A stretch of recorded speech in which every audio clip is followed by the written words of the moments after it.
Good afternoon, welcome back to Turbo Tortoise Tech. My name is WalkieXXL and this is your tech news in 6 minutes or less. AMD's new Super Beast Threadripper lineup leaks. Intel's 11th gen desktop lineup sneaks out alongside that. Some benchmarks of the new AMD APUs come out.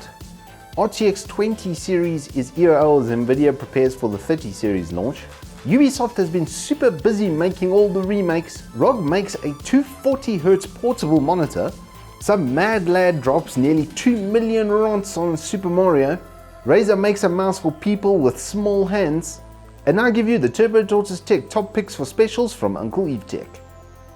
Kicking off with AMD and their new Threadripper super monsters. They've gone and done it again, haven't they? Now the 64-core 128 thread setup will support 2 terabytes worth of RAM and enough PCIe lanes that their entire AMD EPYC series that they've been working on in server can now basically be facilitated through a single chip, which is obviously mad because it's going to take the need for things like render farms with massive amounts of PCs and stuff and do away with that overnight.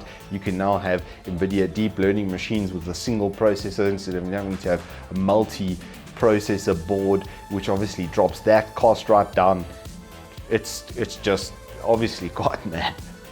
Intel's 11th gen desktop is already on the way and with some, well, very sort of weird setups. Now the i9 9900K was difficult to differentiate from its i7 brethren because they were both 8-core parts. Then they bumped it to 8-core 20-thread. Now they're doing away with the 10-core, so it's going back to 8-core 16-thread. And then the i7 is going to be an 8-core 12-thread setup. So you can have hyper-threading per core and turn certain pieces on and off.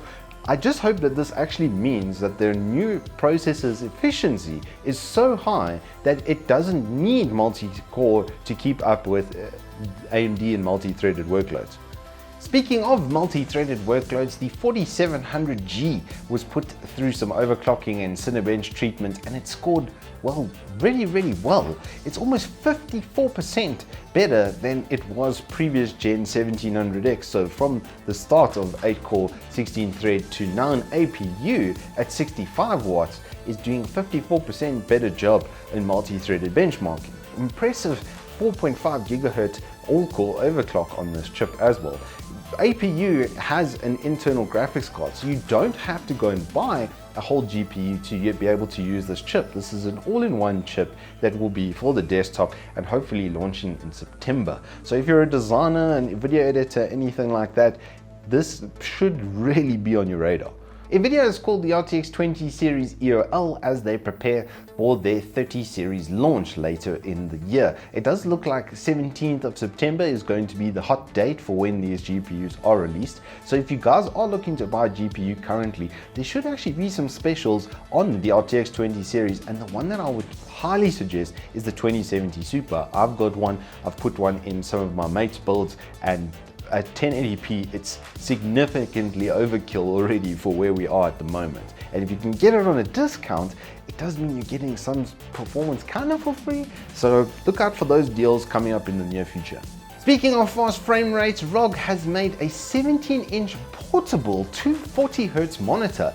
And I just had to mention it just because, look at it, it's super cool. Yes, 17 is a little bit small, but if you're on the go and you have a gaming laptop and you want 240Hz plus your gaming laptop screen, you can effectively have dual monitor with high refresh rate.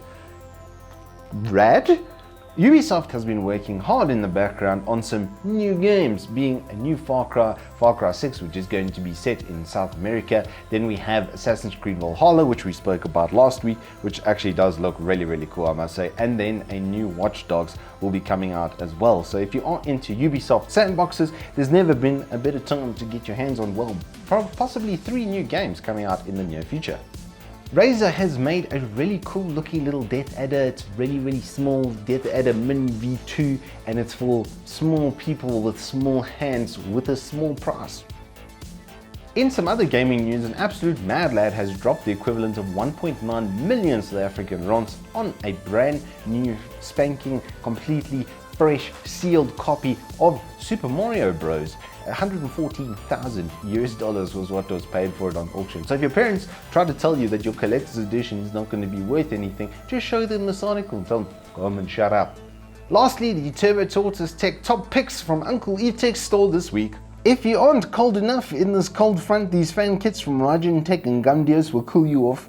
Hikvision's SSDs are still at a steal. Lenovo gets even cheaper on 1080p entry level. LG is still hammering at the 144Hz segment. And Acer's GPUs are technically not on special, but at the price they deserve some attention.